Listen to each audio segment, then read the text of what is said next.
Kebanyakan mahasiswa pasti sangat senang buat nongkrong di warung kopi, cuma sekedar buat cari sinyal wifi atau makan mie instan. Tapi, aku beda. Bagiku, warung kopi sebelah kosanku bukan cuma tempat ngisi perut dan tempat buat menghabiskan waktu, tapi tempat mengukir kenangan indah bersama istri dari penjaga kampusku sendiri. Semua itu terjadi saat aku sedang asyik nonton bola tengah malam.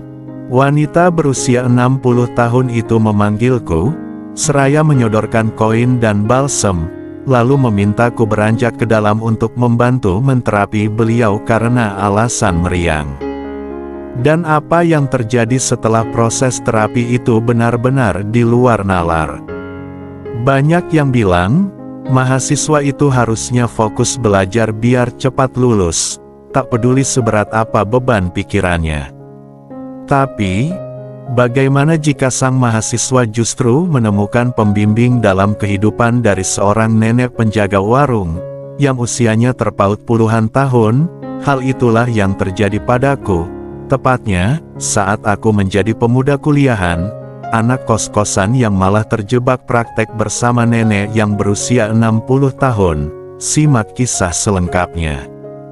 Sebagai mahasiswa tingkat akhir yang sedang pusing-pusingnya menyelesaikan skripsi, tentu saja, warung kopi menjadi tempat yang pas untuk bersantai sekedar melepas penat dalam diri. Apalagi, jika di warung kopi tersebut ada seseorang yang kita kagumi, tentu saja penat akan hilang. Hal itulah yang kualami sejak mengenal Nek Nurul, penjaga warung langgananku. Usianya boleh tua, tapi semangat dan jiwanya tetap masih berjiwa muda. Ada satu kenanganku bersama Nek Nurul yang pernah terjadi di warung kopi itu, dan di sini, aku akan menceritakan kenangan indah itu.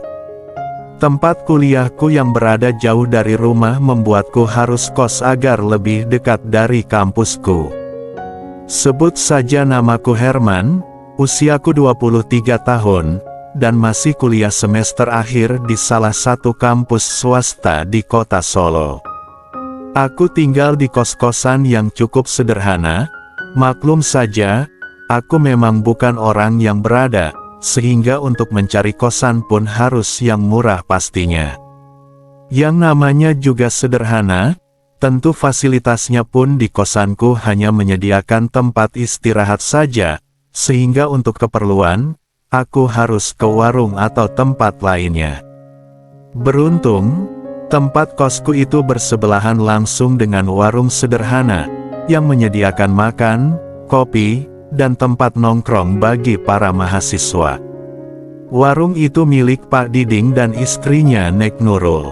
Warung tersebut menjadi satu dengan rumah mereka, sehingga, meski tutup, aku masih bisa pesan makanan di rumah mereka. Pak Diding sendiri merupakan seorang penjaga kampus, sekaligus hansip yang menjaga kompleks termasuk kosanku juga, sehingga, hampir tiap malam ia berkeliling kompleks dan kampus. Sementara istrinya Nek Nurul, hanya bertugas menjaga warungnya saja. Pak Diding sendiri berusia 67 tahunan, sementara istrinya Nek Nurul berbeda berusia 60 tahunan. Kendati demikian, di usia senja itu, Nek Nurul masih memiliki paras yang bisa dibilang lumayan berwajah cantik, meski ada kerutan karena penuaan. Keduanya sudah memiliki 3 orang cucu, yang semuanya tinggal di kota sebelah. Biasanya, cucu mereka akan berkunjung di akhir bulan atau di waktu senggang lainnya. Keakrabanku sendiri bermula, dari seringnya aku mengantar Nek Nurul ke pasar, karena letak kosanku yang hampir bersebelahan dengan warungnya, ditambah lagi, hanya aku saja yang ada sepeda motor. Biasanya, pagi-pagi sekali aku sudah mengantar Nek Nurul berbelanja membeli sayuran, dan diolah menjadi masakan untuk warungnya. Biasanya, pagi hari akan ramai dengan para mahasiswa yang sarapan, banyak di antara mereka mengantri memesan makanan, tapi, hal itu tak berlaku untukku. Pasalnya, aku tak perlu menunggu antrian, aku sudah biasa ambil nasi sendiri. Anak Nek Nurul sendiri juga sudah percaya denganku. Selain itu, Nek Nurul ini juga sangat perhatian padaku. Baginya, aku sudah seperti cucunya, bahkan saking perhatiannya, ada satu peristiwa yang justru membuat keakraban kami berubah begitu saja, tepatnya saat aku sedang sakit. Hari itu, aku tak tempat makan di warungnya, dan juga tak sempat mengantar Nek Nurul ke pasar. Kira-kira jam 9 siang saat aku sedang istirahat di kosan, tiba-tiba ku dengar pintu diketuk dari luar. Dengan malas aku melangkah, dan memastikannya dari gorden kosan. Aku sengaja tak membuka pintu, karena saat itu, aku hanya bagian dalam saja.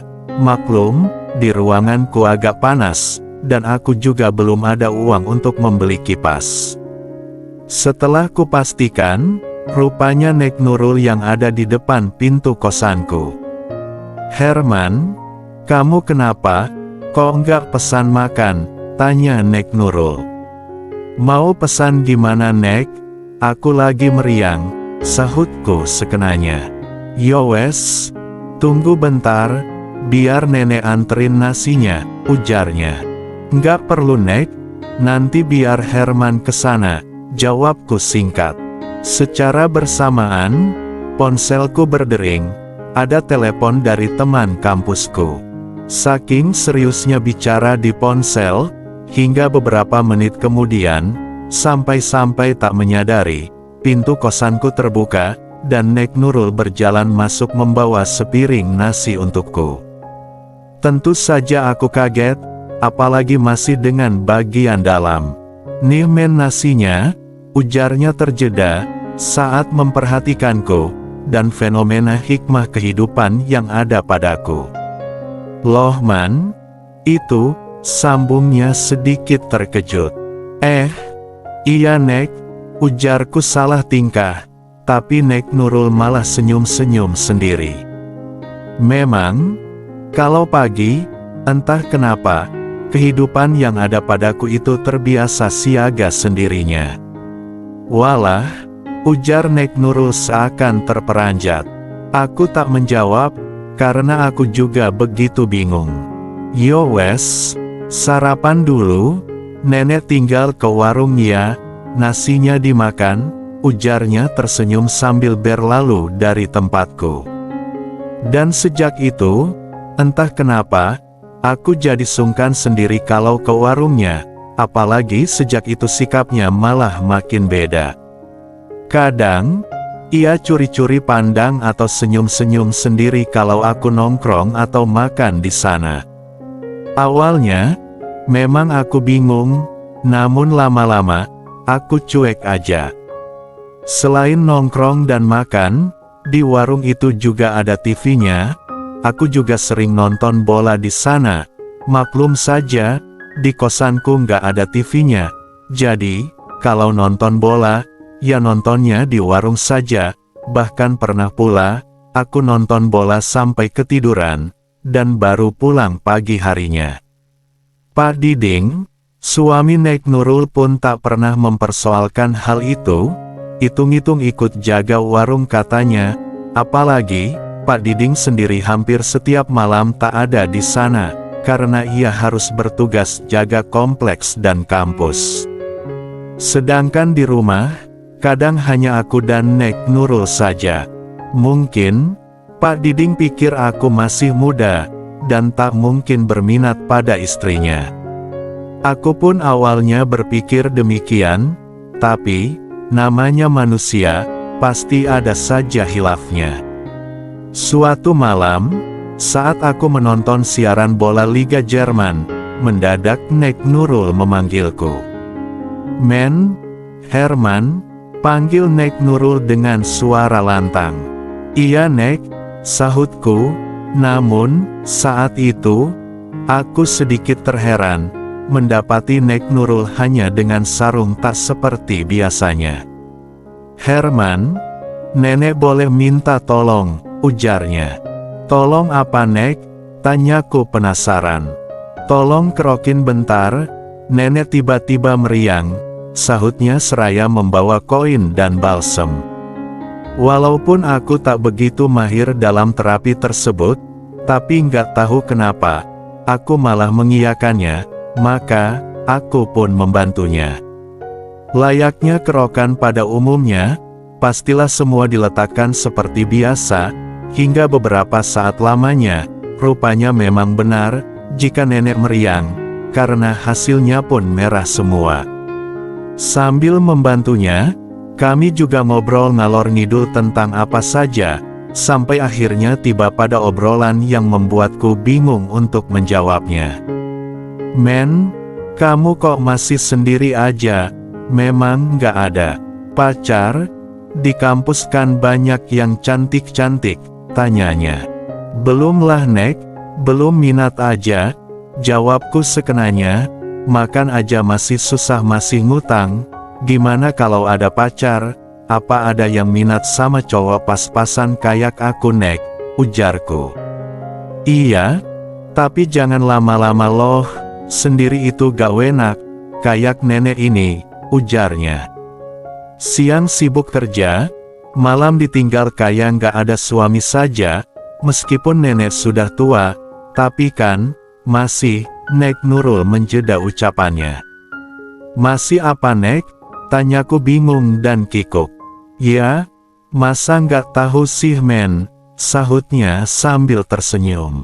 Beneran nggak tahu loh aku Nek, sahutku. Apa harus nenek jelasin biar kamu paham? Ujarnya sambil tertawa. Nenek ada-ada aja, sahutku, dan saat itulah aku baru mengerti, bagaimana situasi rumah tangga Nek Nurul ini, yang sekilas nampak harmonis, namun rupanya tidak. Dan dari sana pula, aku bisa menyimpulkan jika Nek Nurul sebenarnya merindukan kebersamaan. Ngomong-ngomong, kamu sendiri, apa gak penasaran dengan Nek Nurul menjeda lagi ucapannya? Entah mengapa, jantungku berdebar-debar, apalagi aku mengerti kemana arah pembicaraannya. Dengan siapa Nek? Jawabku kaget. Nenek mungkin, sahutnya. Hah? Nenek? Mana ada pengalaman aku sama nenek, kasahutku sekenanya. Nenek ajarinlah, sahut Nurul dengan tersenyum. Serius nih Nek? Tanyaku kaget bukan kepalang. Bukannya menjawab, Nek Nurul malah ke arahku. Aku yang kebingungan malah kaget, saat Nek Nurul mengawali solusi masalahnya itu. Sungguh aku tak mengira, jika aku akan menyarankan solusi masalahnya. Jujur saja, awalnya aku memikirkan Pak Diding yang bisa saja pulang tiba-tiba ke rumahnya. Namun, setelah Nek Nurul lebih dulu berinisiatif baik, aku jadi tak kepikiran lagi. Pikiranku jadi tertuju pada langkah solusi Nek Nurul, yang kemudian mengambil hikmah itu. Dan pada saat yang sama, ia kaget, karena berbeda dengan hikmah Pak Diding. Baru kusadari, ternyata Nek Nurul memang menyelesaikan problematikanya. Maklum saja, selama hidup mungkin dia banyak mendapat masalah. Aku jadi berpikir, sayang sekali Pak Diding menyia-nyiakannya, padahal menurutku, Nek Nurul ini luar biasa. Terbukti, aku terbawa dalam alunan ombak tersebut. Kendati demikian, aku juga tak ingin Nek Nurul sampai kecewa, maka aku pun berusaha mengatasi masalah sebaik-baiknya, hingga akhirnya, dengan berbagai saran dan motivasiku, akhirnya, masalah yang ada teratasi, berkat kekompakan yang ada. Bisa gitu loh men, ujar Nek Nurul dengan nafas tersengal-sengal, maklum, sudah tua. Iya sih Nek, sahutku tersipu mendengar pujian itu. Oh ya, memang Pak Diding gak bisa mengatasi masalah-masalah yang dialami nenek, tanyaku. Kan nenek sudah bilang, dia sibuk, sahutnya. Lagian, sekarang kan ada kamu toh men, ujarnya sambil mencubitku manja. Pagi harinya, tak terasa aku ketiduran di warung Nek Nurul. Sebelum aku pulang, aku masih sempat curhat dan menyarankan solusi lainnya. Namun tak lama, karena aku juga harus kuliah hari itu. Dan saat kembali ke kosan, aku sempat berpapasan dengan Pak Diding. Biasanya, aku masih berhenti untuk ngobrol atau bercanda, tetapi pagi itu, entah kenapa, aku tak berani menyapanya. Apalagi ketika teringat dengan solusi masalah yang ku selesaikan sebelumnya. Begitulah kisahku dengan Nek Nurul, wanita yang usianya berbeda jauh denganku, yang sampai membuat aku tak menyangka bahwa beliau kok bisa gitu.